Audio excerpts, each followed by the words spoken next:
Vamos a iniciar hoy una serie de reflexiones teóricas y prácticas sobre el don de la predicación, porque la Iglesia está en una primavera de evangelización y no hay evangelización sin predicación.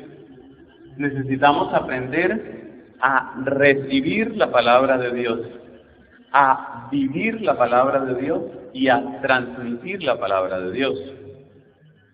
Y eso es lo que queremos hacer.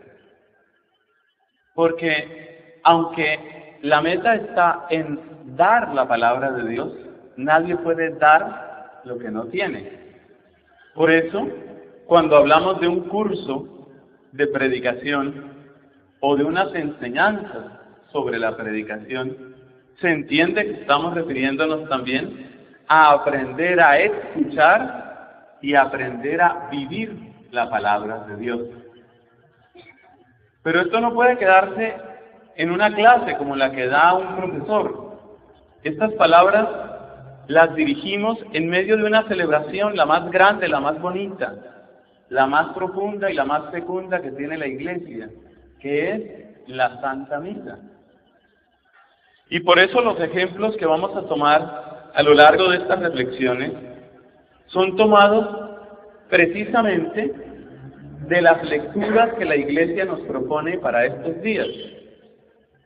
Por ejemplo, hoy nos encontramos con el lunes de la cuarta semana del tiempo ordinario en los años impares. Toda esa terminología poco a poco tiene que llegar a sernos familiar. Año impar, tiempo ordinario. Tiempo ordinario tiene 33 o 34 semanas. En este caso estamos en la cuarta semana y este es el lunes. El primer texto ha sido tomado de la carta a los Hebreos y el Evangelio es todavía del Evangelio según San Marcos y lo va a seguir siendo por bastantes semanas. ¿Qué hace uno para asimilar mejor la palabra de Dios? Porque todo predicador es primero un buen oyente. Fíjate una cosa, cuando un niño lamentablemente nace sordo, muy difícilmente o nunca aprende a hablar. El que no puede oír, tampoco puede hablar. Por eso, preguntémonos cómo oír estos textos. La carta a los Hebreos nos presenta como un discurso sobre la gente que vivió la fe. ¿Qué hago yo con eso? ¿Cómo lo aprendo a relacionar con mi vida? ¿Y cómo pudiera hacer si alguna vez tengo que predicar de esto ante otras personas? Esos son los temas que nos interesan, porque nosotros somos evangelizadores por vocación. La manera más sencilla de mejorar el oído es recordar lo que a nosotros nos hacían nuestros primeros profesores. Realmente aquellos profesores en la escuela primaria, profesores y profesoras desde luego, eran unos héroes.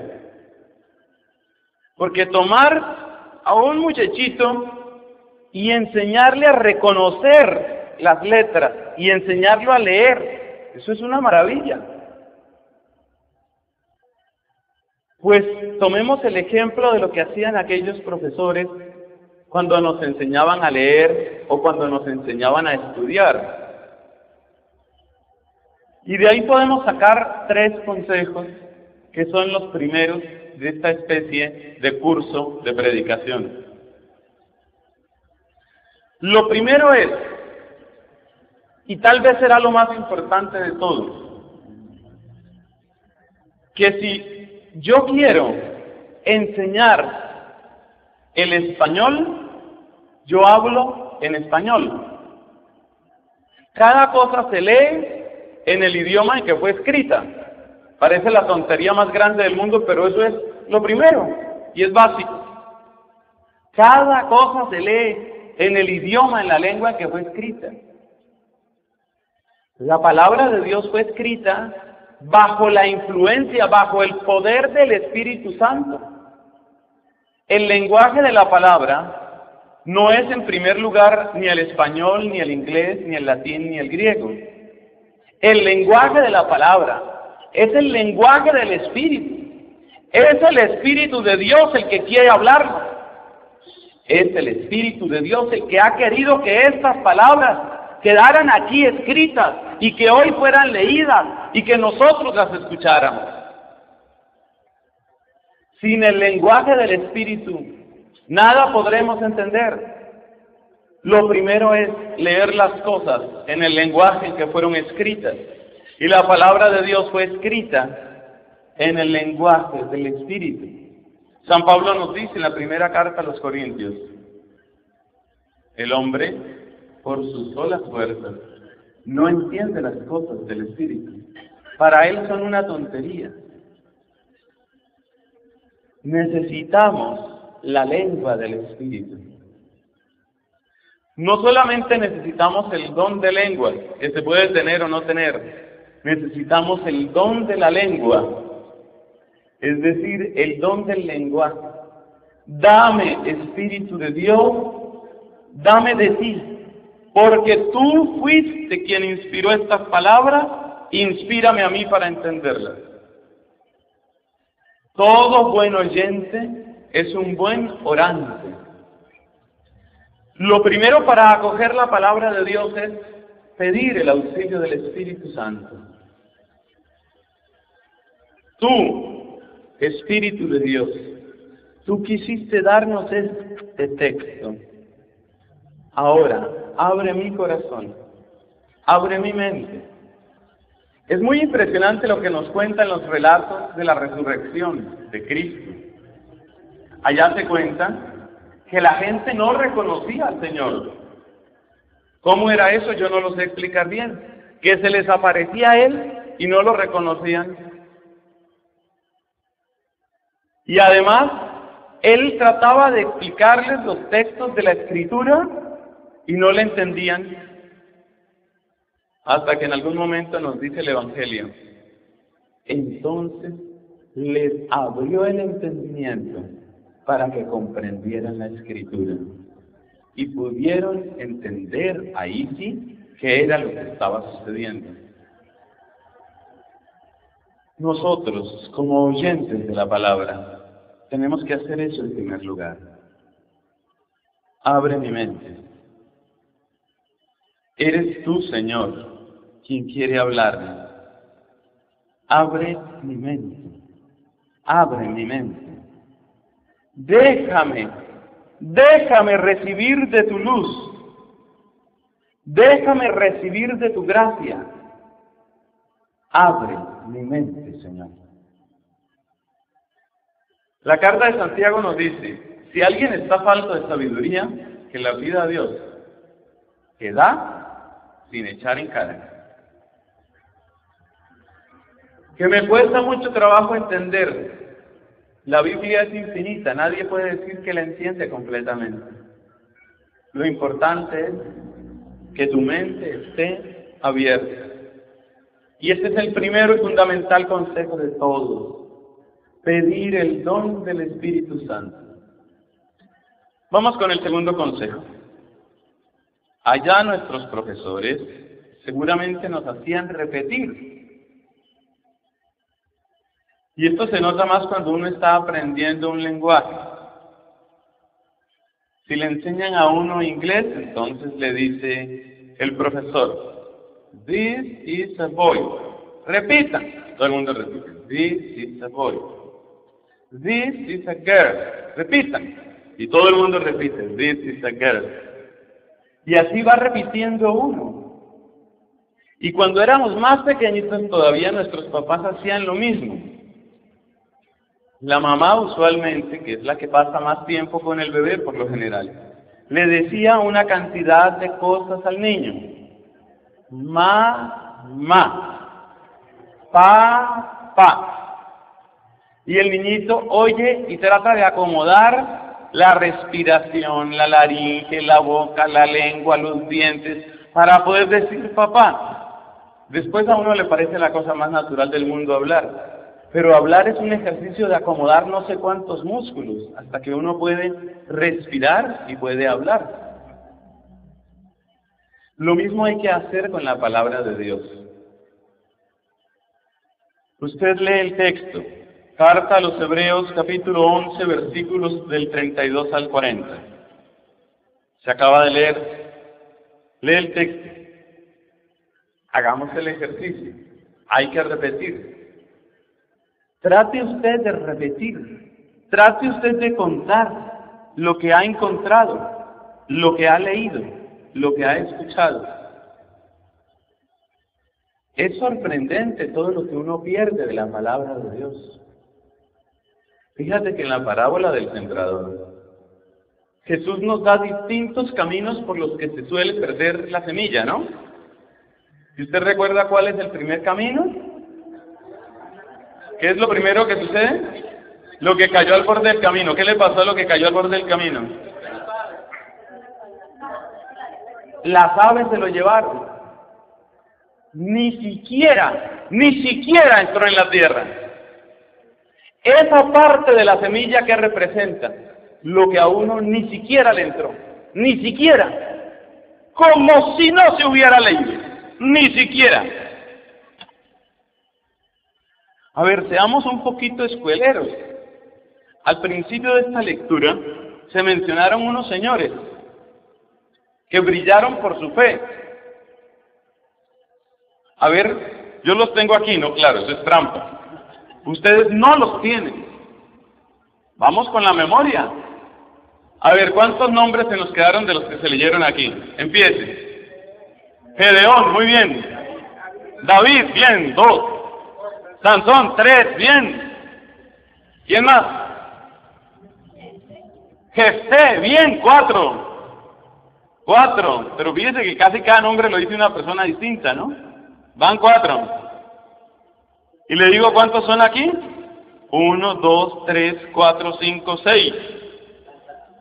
Van 4. Faltan 2. 2. A ver, dijeron Gedeón, Sansón, Jefté, David. Faltan 2. Faltan 2. Faltan 2. Samuel. Falta 1. Falta 1. Falta 1. ¿Quién leyó aquí la palabra? Falta 1. Falta 1. Falta 1. 1 falta. Falta 1. ¿Saben qué significa eso, mis hermanos? Que ese pedacito de la Biblia cayó y se lo llevaron las aves. Falta 1. El que faltó es un nombre parecido al que tú dijiste. No estabas lejos del reino. Tú mencionaste a Débora, que en el libro de los jueces está junto a Barak. Barak, ese fue el que faltó, no era fácil. Es un ejercicio interesante, y cuando uno hace ese ejercicio se da cuenta de que hay muchísimos detalles a los que no les ha puesto cuidado. Yo les quiero contar que como predicador suelo aprovechar esa falta de memoria mía y de los demás como una mina. ¿En qué sentido? Les voy a contar cómo la utilizo. Cuando yo leo un texto, trato de buscar cuáles son las palabras o las frases a las que nunca les he puesto cuidado, de las que nunca me he dado cuenta.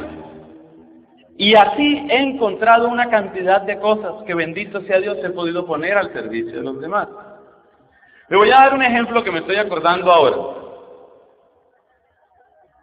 Dice el Señor Jesús: la mies es mucha y los obreros son pocos. Perfecto. Ese evangelio que se encuentra, por ejemplo, en Lucas, ese texto, se suele utilizar para enviar misioneros a que vayan a difundir, a sembrar la palabra de Dios. Vayan, porque la mies es mucha y los obreros son pocos. Vayan a predicar, vayan a sembrar en los corazones la palabra de Dios. ¿Qué error hay ahí?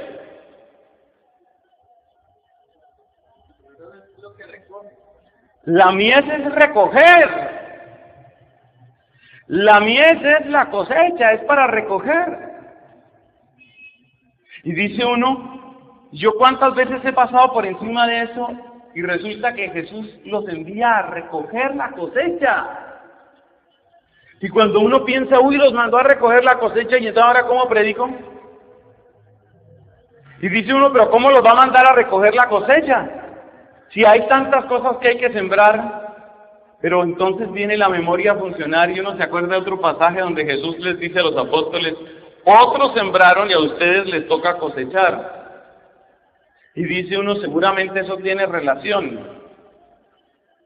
Jesús no envía a esos apóstoles a sembrar, los envía a cosechar. Y les dice una cosa, también a nosotros nos manda a cosechar. Y usted dice, pero ¿cómo puede uno cosechar si hay tanta gente que ni siquiera conoce a Dios ni conoce el Evangelio? Y Cristo nos manda a cosechar, Dios nos manda a cosechar. ¿Por qué? Por una razón muy profunda y muy sencilla a la vez. Porque mire, resulta que cuando usted se pone a recorrer, por ejemplo, sus amistades, póngase a pensar en sus amistades. Y dígame usted a quién le quiere predicar de sus amistades. Haga una lista en la cabecita. Usted tiene 10, 15, 20 amigos conocidos, 30 personas. Pongamos 40 personas, tiene ahí usted en su cabeza.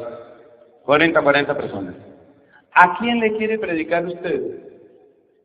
Entonces las respuestas típicas son, por ejemplo, una niña dice, yo quisiera predicarle a una amiga mía que se llama Sandra y es una persona tan linda, es una persona tan especial, pero yo la veo a ella en un momento muy terrible de rebeldía, yo quisiera como predicarle a ella. Uno habla con un caballero y el Señor dice, yo me convertí al Señor Jesús y yo ahora quisiera predicarle a mis amigos de toda la vida, con los que no hice sino tomar trago, con los que no hice sino perder tiempo, y que realmente, pues nos hicimos tanto daño. ¿Qué criterio suele seguir uno? Quiero predicarle a la gente que yo más quiero.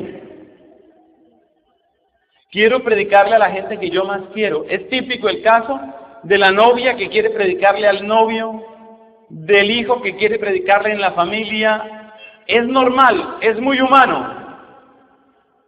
Pero seamos sinceros, esa predicación a los amigos de juerga normalmente da fruto o no da fruto. Puede dar. ¿Da fruto o no da fruto? Muchas veces no da fruto. Muchas veces esa amiga que usted quisiera que se convirtiera porque es su amiga toda la vida, es la que nunca se convierte. ¿Pasa o no pasa?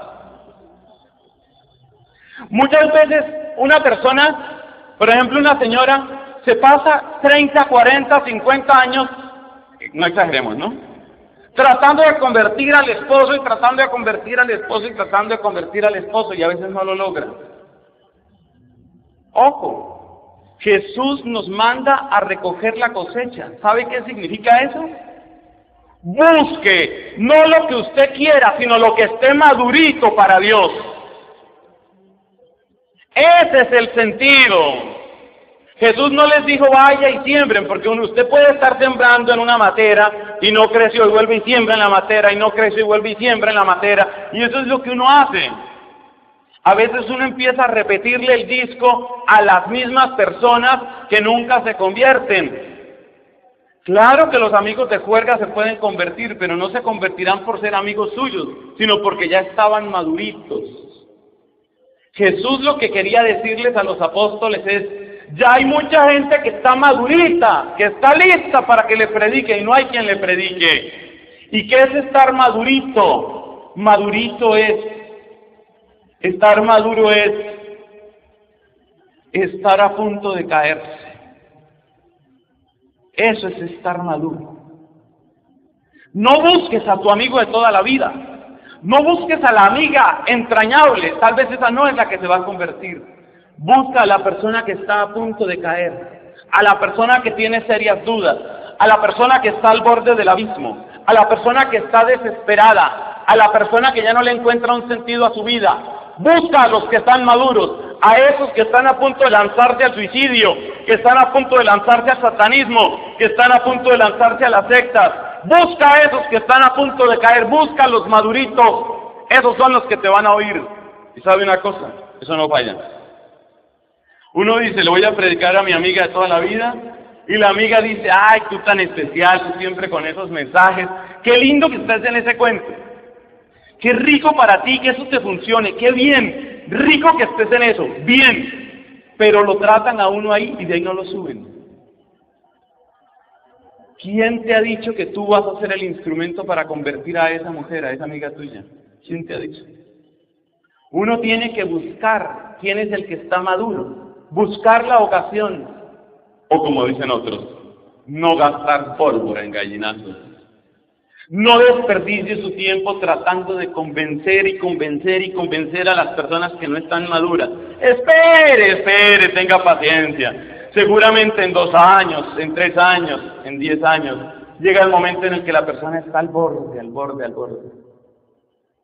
Y es tan lindo lo que Dios hace. Cuando nosotros éramos muchachos, allá en mi casa, éramos jovencitos todos, en aquella época, yo me acuerdo que todos considerábamos a mi hermano mayor, Bruno se llama él, como el más indiferente, el que siempre tenía una palabra displicente con la religión, con la misa, con los grupos carismáticos. Todo eso lo miraba él a la distancia y tenía una cantidad, todo le parecía criticable, todo, lo criticaba todo, qué desespero. Pero la vida da vueltas y vueltas. Bruno se hizo profesional, pasó por un momento muy difícil, tuvo que estar lejos de la familia. Miren, en este momento, para la gloria de Dios, mi hermano es un testimonio de un hombre casado, de un laico católico convencido, un hombre enamorado de la palabra de Dios. ¡Qué conversión la de mi hermano! Cuando le llegue su momento. Muchas veces la vida tiene que darle a uno 3, 4 rejazos para que uno diga, ¡ay sí, verdad que existe un Dios! Entonces uno no tiene que pensar que el asunto es de sembrar y sembrar y sembrar y de insistir. Muchas veces el asunto es de esperar el momento, el que esté madurito. Y eso era lo que Jesús les decía a los apóstoles. Miren la cantidad de gente que ya está lista para que le prediquen. Además hay una cosa muy grave. Si usted dice, el objetivo de mi vida es convertir a mis hijos, ese va a ser el objetivo de mi vida. Y usted empieza, insiste.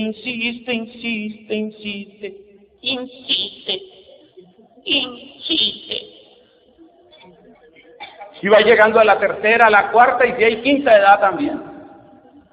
Y no hizo más. Porque tenía que convertir a los hijos. Yo no digo que no haya que darle testimonio a los hijos. Hay que darle testimonio a los hijos, claro. Y hay que darle consejos a los hijos. Pero si el hijo no se convierte, yo no voy a dejar de evangelizar. Si mi papá no se convierte, yo no voy a dejar de evangelizar. Yo buscaré a los que están maduros. Ya Dios mandará a alguien para mi hijo. Tal vez se convertirá cuando yo me haya muerto, puede pensar un papá. Ustedes no se concentren en que yo tengo que convertir, porque mientras usted hace fuerza, usted de pronto está dejando pasar otras oportunidades. La miel, la cosecha que está madura, y usted la está dejando perder porque usted sigue haciéndole fuerza a una materia que no da fruto. Bueno, todo este ejemplo que fue otra homilía, mire eso, todo este ejemplo es solamente para decirles que, mis amigos, para decirles cómo cuando uno de veras le pone cuidado a la palabra de Dios, casi siempre uno se da cuenta de que no le ha puesto cuidado. Cuando uno de veras atiende y lee despacito, uno empieza a encontrar una serie de cosas. Yo les digo, amigos, en la Biblia nada es casual, nada. Cada palabra de la Biblia, claro, a veces hay que revisar traducciones y en casos graves hay que irse al griego y el hebreo, pero en general, digamos, cada palabra de la Biblia ha sido querida por el Espíritu Santo por alguna razón Y si usted toma en serio esas palabras de la Biblia, usted empieza a encontrar unos tesoros maravillosos. Entonces, ¿qué tiene que hacer uno? Primero, pedir al Espíritu Santo. Segundo, tratar de recordar todo lo que pueda acordarse. Vuelva y lea y trate de todo lo que pueda acordarse.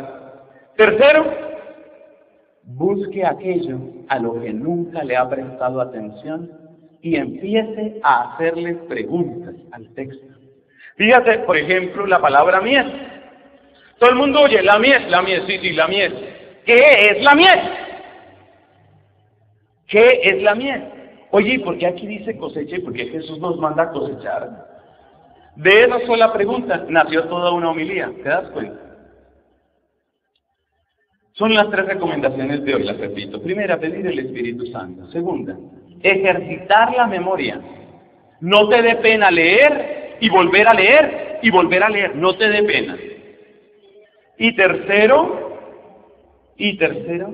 empieza a fijarte en los detalles y haz preguntas. Por ejemplo, en la lectura de hoy, de la carta a los Hebreos, yo estaba oyendo, porque yo este ejercicio lo hago, Dios me lo permita siempre, pero yo procuro hacerlo al máximo. En cada Eucaristía en que lo hago. Oigan, fíjense lo que nos dijo. Estos por medio de la fe subyugaron reinos, obtuvieron promesas, y viene una cantidad de maravillas, ¿no? Y después dice, pero otros fueron tundidos a golpes, pasaron por la prueba de la flagelación, las cadenas, los apedrearon, los aserraron, murieron a espada. Ahí sale una pregunta, que es nuestra tercera recomendación de hoy. Así como preguntábamos, ¿qué es la miel? Ahí le sale a uno una pregunta. Oiga, y si la fe es tan poderosa, porque hubo gente que pudo incluso amordazar fauces de leones. Si la fe es tan tremendamente poderosa, ¿por qué resulta gente apedreada, tundida a golpes, en cadenas en la cárcel? ¿Cómo así que tenían fe y sin embargo fueron a parar a la cárcel, o fueron apedreados, o fueron apaleados? ¿Es que la fe funciona de una manera para unos y de otra manera para otros? ¿O es que la fe a veces es fortaleza para emprender algo difícil y otras veces es fortaleza para resistir algo doloroso? ¿Qué es la fe? ¿Por qué a veces la fe es como una fuerza para obrar y otras veces es una resistencia para aguantar? Al fin, ¿cuál de las dos es la fe? ¿O las dos son la fe? ¿O es que para unas personas es de un modo y para otras personas es otro? Ahí le dejo esa tarea. Le corresponde a usted, a través de la oración y a través de la lectura, buscar cuál es el sentido de eso. Porque crea una cosa, si usted le ha pedido al Señor el don del Espíritu Santo, Dios le va a regalar inspiración para que usted saboree la palabra de Dios, para que usted encuentre tesoros. Jesús decía, cuando un escriba sabe del reino de Dios, es como un hombre que tiene un cofre y de él saca tesoros antiguos y nuevos. Y esos tenemos que ser nosotros, porque la palabra de Dios fue escrita para nosotros, para que tuviéramos vida, nos dice el Evangelio de Juan, y vida abundante. Sigamos, hermanos, nuestra celebración. ¿Con qué? Con un amor más grande a la palabra de Dios y con una pregunta. Al fin, ¿cómo es la fe? ¿Qué dimensión de la fe es la que más necesito en este momento de mi vida? Esa es una manera bonita de abordar esto y aplicarlo a la vida. Si nos vamos a ir de misión a una tierra difícil, de pronto necesitamos esa dimensión de la fe como fuerza para abordar un trabajo.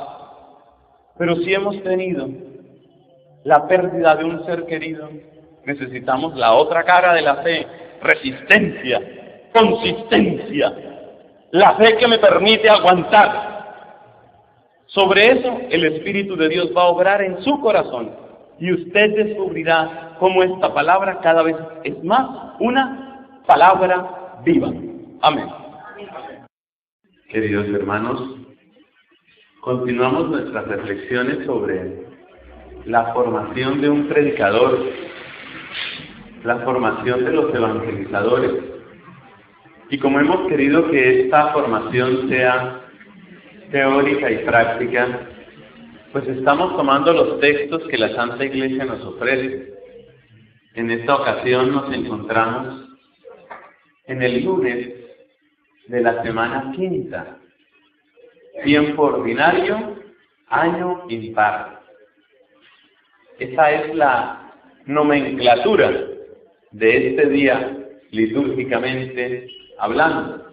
Las lecturas pertenecen al año impar, tiempo ordinario, semana quinta, lunes.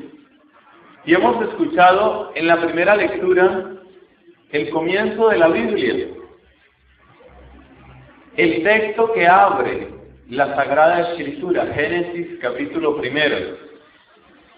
Vamos a apoyarnos en ese texto especialmente para hablar de un tema muy importante en los predicadores y en los evangelizadores, y es cómo aprender a aplicar un texto a nuestra vida.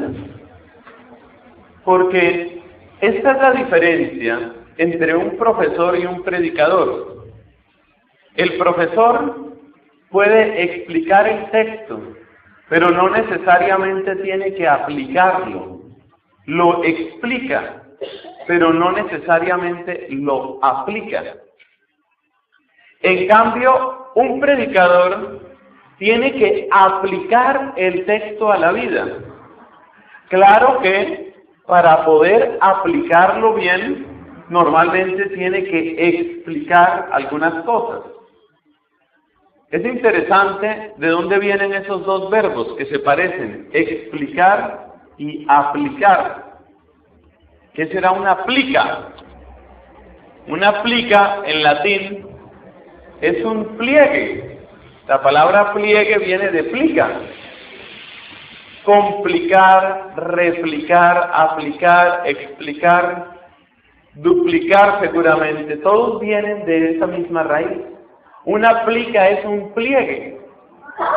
Explicar es sacar del pliegue. Aplicar es acercar el pliegue, es superponer, es aproximar. De manera que explicar es sacar algo de lo que está dentro del texto. Aplicar es poner el texto en contacto con la vida. Nosotros queremos ser evangelizadores, queremos ser predicadores, y para eso tenemos que aprender a explicar, pero sobre todo a aplicar sin complicar. Eso es lo que nos toca a nosotros. Porque ¿qué será complicar? Complicar es enredarse en los pliegues. Eso es complicar. Hablemos entonces de la aplicación de un texto a la vida. Y tenemos que partir de una afirmación fundamental. Los textos, prácticamente todo texto, pero sobre todo los textos inspirados, es decir, aquellos que el Espíritu Santo quiso que quedaran en la Sagrada Escritura, son textos infinitos, son textos que tienen muchísimas aplicaciones. Y por eso no hay un camino único para aprender a aplicar un texto. Porque no hay un camino único para agotar el infinito. El infinito no se termina, ¿no? Entonces, las aplicaciones de un texto inspirado, no se terminan. El día del juicio final por la mañana, seguramente habrá misa. Y ese día todavía estaremos aplicando textos a la vida, porque son infinitos, porque no acaban. Pero sí podemos dar algunas pautas. Podemos, por ejemplo, decir lo siguiente, que uno puede buscar aplicar el texto a la vida de uno, a la vida de una comunidad, a la vida de la iglesia o a la actualidad del mundo. Esas son las 4 clases de aplicación que uno más utiliza. Y cada una de esas aplicaciones es una manera de mirar el texto. Más o menos el método sería este. Tome usted el texto. ¿Hay algún pensamiento? ¿Hay algún mensaje que se destaque en ese texto? Seguramente que sí. A veces es una frase que se repite, a veces es una idea central, a veces es la respuesta que le da sentido y que resume a todo lo que venía antes. Por ejemplo, Jesús cuenta la historia del buen samaritano, que un hombre iba en el camino de Jerusalén a Jericó, que lo atracaron, todo lo que sabemos de esa historia. Es una historia relativamente larga, pero el mensaje es muy corto. El mensaje es: aprende a descubrir tu prójimo en aquel necesitado, en aquel que está cerca de ti. Ahí la idea central es algo que Jesús no dice, pero que queda entendido del relato que nos da. Otras veces hay una idea que nos queda sonando, no porque sea necesariamente la idea central, sino porque es una idea que se repite. Y en ese sentido, el texto de hoy del Génesis es perfecto. Hay una serie de estribillos que se van repitiendo. Todo predicador está siempre atento a cuál es la idea central, pero también está atento a cuáles son los estribillos, porque a veces hay estribillos que se repiten. Y también está atento, sobre todo en el Evangelio, a cuál es esa frase que le da el sentido a todo el texto. Por ejemplo, cuando llegaron unos saduceos a preguntarle a Jesús, a burlarse de aquella creencia en la resurrección de los muertos, una creencia que los saduceos no tenían. Fueron a burlarse y le llegaron con una historia de una mujer que se había casado 7 veces, y para hacer la cosa más dramática, le dicen que eran 7 hermanos. Se casó con el mayor, pero ese se murió, y entonces la ley de Moisés decía que un hermano tenía que casarse con la viuda para no dejar sin descendencia al difunto. Entonces se casó el hermano, pero ese también se murió, y entonces se casó el tercero, y ese también se murió, y en vez de investigar a la señora, se seguían casando. El hecho es que se murieron los 7 y por último se murió la señora. Casi que no se muere, pero se murió. Y la pregunta de los saduceos era, bueno, si hay resurrección, ¿se imagina usted cómo queda ahí allá? Bueno, ¿ahí de quién va a ser? Entonces, mi amorcito y mi dulzura y mi corazón y mi ternura y así con cada uno, ¿o cómo va a ser eso? Era una manera de burlarse de la creencia en la resurrección. Y ellos echan toda esta historia y Jesús, con una sola respuesta, cambia esa burla y muestra un plan maravilloso que Dios tiene para con el ser humano. Dice, es que Dios no es un Dios de muertos, sino de vivos. Esa respuesta de Jesús le da en el corazón a la burla que traían los saduceos. Entonces, fíjate, para una aplicación, lo primero que hay que buscar es cuál es la idea central, o cuál es el estribillo que se repite, o cuál es la respuesta. Casi siempre eso se encuentra en el Evangelio, cuando uno va a reflexionar sobre el Evangelio. ¿Cuál es esa respuesta? ¿Cuál es esa frase que le da el sentido, que le da comprensión al texto? Una vez que se identifican más o menos esas cosas, es decir, idea central, estribillos y respuesta, uno empieza a buscar ¿Cómo se aplica eso? ¿A la vida de uno o a la vida de la familia? Es decir, o de la comunidad en la que uno pertenece, o a la vida de la iglesia en general, o a la actualidad del mundo. Hemos dicho dos cosas. Primera, que los niveles de aplicación son 4. Los repito para aquellos que están tomando nota. Mi vida, mi comunidad, la iglesia, el mundo. Y que yo debo buscar en el texto, idea central, estribillos o una respuesta, una frase que da en el centro y que le da el sentido al pasaje normalmente del Evangelio. Por ejemplo, vamos a hacer el ejercicio con el Génesis, el texto de hoy. La idea central tal vez podría ser: Dios es único creador de todas las cosas. El estribillo, vamos a buscar estribillos. Ahí hay un estribillo, por ejemplo. Dios vio que todo era bueno. Esa frase se va repitiendo, ¿no? Se va repitiendo. Hay otro estribillo que está ahí como escondido, pero que también se puede encontrar. Dijo Dios, ¿cierto? Dijo Dios, y así fue. Por ejemplo, dijo Dios que se junten las aguas de debajo del cielo y que aparecen los continentes, y así fue. Dijo Dios, verde la tierra, hierba verde que engendre semilla, y así fue. Ahí hay un estribillo, dijo Dios, y así fue. Otro estribillo, vio Dios que todo era bueno. Los estribillos son muy importantes porque pasa lo mismo que con las canciones. Lo que a uno más se le queda de una canción es el coro, que es la parte que se repite. Es normal.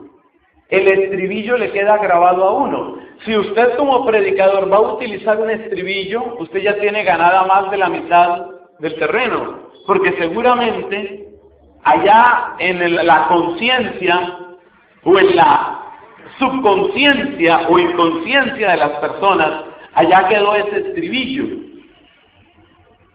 Vio Dios que todo era bueno. Entonces usted puede tomar ese estribillo, vio Dios que todo era bueno, y hacer una aplicación. La aplicación la puede hacer a la vida suya, o puede hacer una aplicación a la vida de su comunidad, o a la vida de la iglesia, o a la realidad o a la actualidad del mundo. Así funciona más o menos esto de las aplicaciones. O se puede buscar una respuesta, pero en este caso me parece que sería un poco forzado. Repito, lo de la respuesta que resume, esa respuesta contundente, genial, casi siempre se halla en el Evangelio y no en todos los pasajes. Cuando hay como una explicación, una enseñanza básica que Jesús quiere darnos, o cuando hay una controversia, ahí hay una frase. Como en el caso de ese Evangelio que mencionábamos, el de la discusión con los saduceos, en ese Evangelio, ahí encontrábamos la respuesta. Dios es un Dios de vivos, no es un Dios de muertos. Con esa frase uno puede hacer una serie de aplicaciones. En el Evangelio de hoy, por ejemplo, no es fácil porque no aparece ninguna frase de Jesús. Aparece Jesús actuando. Aparece Jesús obrando, pero no aparece ninguna frase de Él. Pero hay muchísimas frases de Jesús, no solo cuando son respuestas, sino a veces cuando son simples expresiones de su corazón. Pensemos en el caso del leproso, al que Jesús curó diciéndole una sola palabra. El leproso le dijo, si quieres puedes limpiarme. Y Jesús dijo, quiero. Y esa palabra de Jesús fue más fuerte que la lepra. Entonces yo puedo hacer una aplicación a mi vida. Por ejemplo, relacionando con otro texto. Cuando aquel centurión se encuentra con Jesús, le dice, tengo un criado enfermo. Jesús dice, voy a curarlo. Y el centurión dice, yo no soy digno de que entres en mi casa. Basta que lo mandes de palabra y mi criado sanará. El poder de la palabra de Cristo. Entonces yo puedo apoyarme en esa frase, una frase con una sola palabra, y hacer toda una aplicación a mi vida, o a mi comunidad, o a la iglesia, o al mundo, a la actualidad. Hemos encontrado en la primera lectura de hoy una idea central. Dios es el único creador. Y hemos encontrado varios estribillos, pero quedémonos con ese tan sonoro. Vio Dios que todo era bueno. Hagamos ejercicios de aplicación de ese estribillo y de esa idea. A ver cómo funciona la cosa, cómo se podría hacer. Usualmente para esto, como ustedes se dan cuenta, nos ayuda, y nos ayuda de modo extraordinario, estar muy familiarizados con la Biblia. Cuanto más amplio sea el conocimiento que tengamos, cuantos más pasajes tengamos, por así decirlo, en nuestra memoria, más fácil relacionar una cosa con otra. Es lo mismo que aprender un lenguaje. La gran dificultad para hablar en otra lengua es, entre otras, el vocabulario. Uno quiere decir, por ejemplo, está en un país donde solo se habla inglés y tiene una mesa que se manchó, necesita desmancharla. Es una acción cotidiana, sencilla. Bueno, usted llega a un almacén y entonces usted dice, bueno, mesa, table. Okay, I have a table. And I need to, necesito, ¿cómo te digo? O sea, ¿cómo se dice desmanchar en inglés, por favor? Como uno no se acuerda cómo se dice desmanchar en inglés, entonces la frase se le traba. A medida que nuestro corazón se ha ido llenando como una bodega, se ha ido llenando con escenas y más escenas de la palabra de Dios, de los libros, de la Escritura, de los mensajes de Jesucristo, de las vidas de los santos, de los documentos de la iglesia. A medida que vamos llenando nuestra bodega con todo eso, la vida se simplifica muchísimo a la hora de predicar. Se simplifica mucho. Hagamos el ejercicio. Tomemos primero la idea. Vamos a hacer el ejercicio con la idea y luego con el estribillo. La idea es, Dios es el único creador. Voy a aplicar esa idea a mi vida, porque dijimos que hay 4 niveles de aplicación. El primero es yo mismo, mi vida.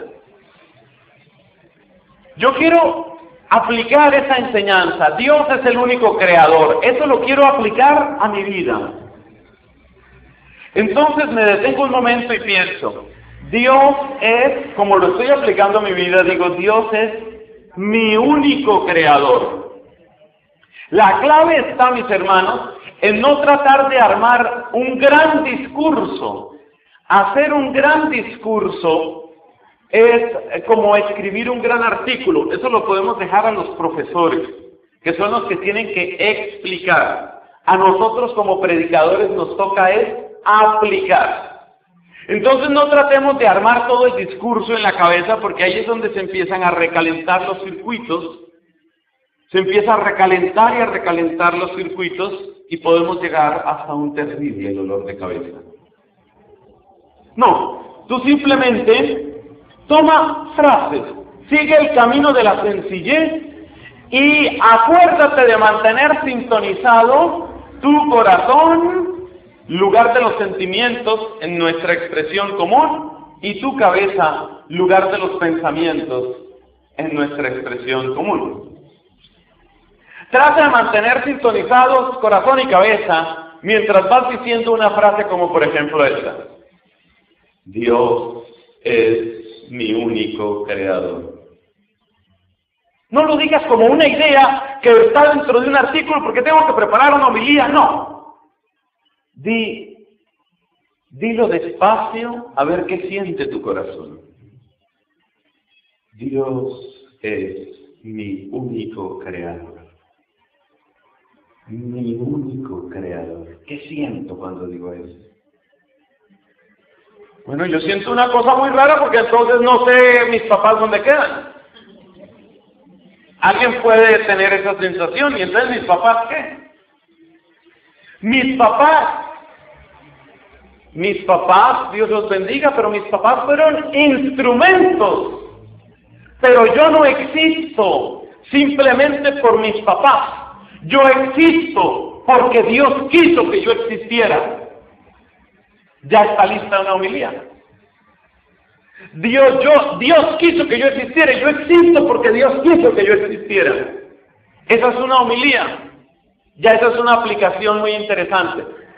Desde luego, cuando uno hace una aplicación a la propia vida, no es para decirle a la gente, oigan, mírenme, entiéndanme, compréndanme. No. Cuando uno hace una aplicación a la propia vida es para ayudar a que cada persona haga aplicación a su propia vida. ¿Se entiende? Lo demás sería un exhibicionismo psicológico enfermizo. Yo digo, Dios es mi único creador y entonces entiendo. Oye, mis papás fueron instrumentos de Dios. Pero ellos no son todo. El que quiso que yo existiera fue un papá que está un poquito más arriba que mi papá. Y eso es maravilloso, porque entonces empiezo a sentir libertad. Si tal vez tenía unos descontentos, unos dolores, unos nudos con mis papás de esta tierra, cuando yo entiendo que mis papás eran básicamente instrumentos de Dios, pero es Dios el que ha querido que yo exista, siento libertad con respecto a mis papás y me siento más capaz de entenderlos como seres humanos que tuvieron aciertos, aunque también tuvieron errores, defectos y pecados. Fíjate qué aplicación tan bonita. Dios es mi único creador. Luego, el responsable de mi existencia no es el trago que se tomó mi papá el día que me engendró. Mi vida está llena de accidentes y está llena de cosas sucias y absurdas, pero detrás de todo eso estaba Dios, que quería que yo existiera. ¡Aleluya! Ya uno siente otra cosa. Entonces yo existo, no por un problema de tragos, no por la simple pasión de la carne y la sangre. Existo porque alguien me amó. Y ya de ahí te vienen a la cabeza una cantidad de textos bíblicos que te ayudan. Ahí está una predicación lista, calientica, salida del horno. O puedes hacer una aplicación, por ejemplo, para tu comunidad. Dios es el creador de la comunidad. Y de ahí te sale otra homilía. Cuando tenemos problemas, muchas veces nos quedamos mirándonos demasiado los unos a los otros. Usted no diga nada porque usted hace rato que no vuelve. Usted no había venido por aquí. Y usted no diga nada porque usted es un orgulloso y al orgulloso Dios lo recrimina y no lo escucha. Ay, hermano, viene con eso usted que está. Y mientras nosotros nos atacamos y nos devoramos, el diablo se ríe. Dios es el creador de este cuento. Dios es el creador de la comunidad. El primer paso es acudir al Señor. El primer paso es volvernos todos hacia Él, hacia nuestro creador, hacia nuestra fuente. Ninguno de nosotros es el autor de la comunidad, el autor es Dios. Salió otra homilía. Aplícalo a la iglesia. Dios es el único creador. Dios es el único creador de la iglesia también. De inmediato viene a tu mente aquella frase de Jesucristo: las puertas del infierno no prevalecerán contra ella. Y tú dices, claro, tiene sentido. El infierno no puede nada contra la iglesia porque la iglesia es hecha desde Dios, desde el corazón, desde el poder, desde el amor de Dios. Por eso la iglesia es invencible, es una obra de Dios. El demonio ha querido conducir todo hacia la nada, para tirarle la creación a Dios por la cara. Pero la iglesia ha nacido de Dios. Aplícalo al mundo entero. Piensa en cómo vive la gente. Piensa en cómo tratamos la naturaleza, que es la obra de Dios. ¿Tratamos la naturaleza como salida de las manos de Dios?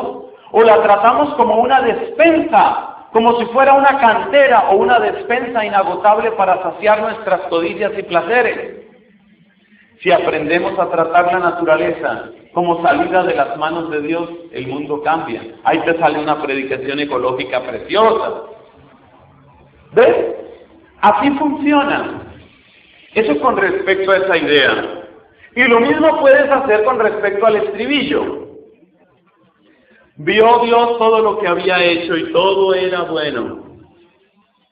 Todo era bueno. También le puedes hacer las mismas aplicaciones que hemos comentado.